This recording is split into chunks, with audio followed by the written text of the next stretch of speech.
Hello friend, કેમ છો તમે? બધા મજામાં જશો અને મજામાં જશો. તમારું બધાનું સ્વાગત છે અમારા ફરી એક નવા બ્લોગના વિડીયોના અંદર. તો આજના વિડીયોના અંદર મિત્રો તમને ખબર છે કે આજે આપણે શું કરવાના. તો મિત્રો સૌથી પહેલાં હું તમને કહી દઉં, અત્યારે ખજૂર પાકી ગયા છે. તો આપણા ખેતરના બાજુમાં એક ખજૂરીનું ઝાડ છે, તો ત્યાં ખજૂર ઘણા બધા પાકી. તો આજે આપણે ઝાડ ઉપર ચડવાનું છે અને ત્યાંથી આપણે પાકા ખજૂર પાડવાના છે. અને મિત્રો હું તમને બ્લોગના અંદર તમને બતાવવાનું છે કે ખજૂર કેટલા બધા લાગી ગયા છે અને કેટલા બધા ખજૂર પાકી પણ ગયા છે. તો વિડીયો તમે છેક સુધી જોઈને જશો તો વિડીયોના અંદર તમને ઘણો જ મજા આવવાનો છે. અને અત્યારે આપણે જવાનું છે ખજૂરીના ઝાડ ઉપર, નજીક જ છે ને. અત્યારે સમયની વાત કરીએ, અત્યારે 8 વાગવા કરે છે ને તાપ તમે જોઈ શકો છો, એટલો બધો તાપ પડે છે ને. અહીંયા વ્લોગ બનાવીએ છીએ તો આંખોના અંદર તાપ પડે છે, તો થોડી તકલીફ પણ આવે છે, પણ કશો વાંધો નહીં. અહીંયા થોડો છાંયડો છે તો ત્યાંથી આપણે વ્લોગ બનાવવાનો. તો મિત્રો ડાયરેક્ટ તમને હવે મળીએ અહીંયા ખજૂરીના.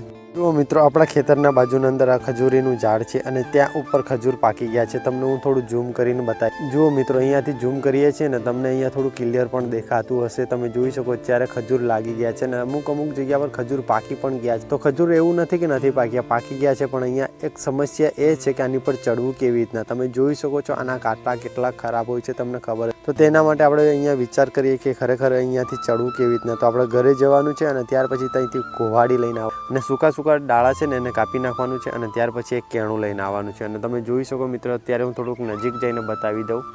મિત્રો અત્યારે થોડા નજીક આવ્યા છે ને અહીંયાથી થોડું ઝૂમ કરીએ. તમે જોઈ શકો મિત્રો કેટલા સરસ મજાના ખજૂર પાકી ગયા છે. અને અહીંયા તમે જોતા જશો, અહીંયા તમને હજુ પણ થોડું હું ઝૂમ કરીને બતાવી દઉં. જુઓ મિત્રો, અહીંયા જે ખજૂર પાકે છે ને ચકોલીઓ, અહીંયા પક્ષીઓ ખાઈ જાય છે. તો આજે આપણે પણ ખજૂરને ખાવાનું છે. તો સૌથી પહેલાં આપણે ખજૂરને પાડવા માટે શું કરવું પડશે તમને ખબર છે? અહીંયા હું તમને ઝૂમ આઉટ કરી દઉં એકવાર, પછી તમને ક્લિયર બતાવું.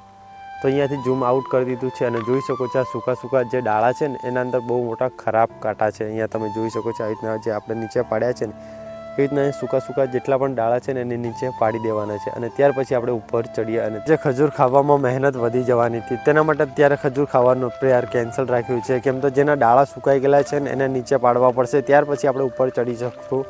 તો તેના માટે હાથથી તો તૂટે એવા નહોતા અને ત્યાર પછી આપણે કોવાડીને અહીંયા કોઈ પણ કાપવાની વસ્તુની જરૂર પડશે. તો ઘરે લેવા જવું પડશે. અને ત્યારે જેટલા પણ ખજૂર પાક્યા છે ને એ તો અમુક પક્ષીઓ ખાઈ જાય છે ને અમુક નીચે પડી જાય છે. તો આપણે શું કરવું પડશે, અત્યારે એને ખજૂરને થોડા પાકવા દેવા પડશે. ને કાલે સવારે અત્યારે કોઈ કાપવા માટે કોવાડી લઈને આવવાનું છે અને ત્યાં સૂકા ડાળા પાડી દેવાના છે. અને ત્યાર પછી આપણે ઉપર ચડવું પડશે. કેમ તો એનો કાંટો કેટલો ખબર જ હશે. એકવાર વાગી ગયો છે ને અહીંયા આંગળીને નીચેની સાઈડના અંદર વાગે ને તો ઉપરની સાઈડના અંદર નીકળે છે પાકીને.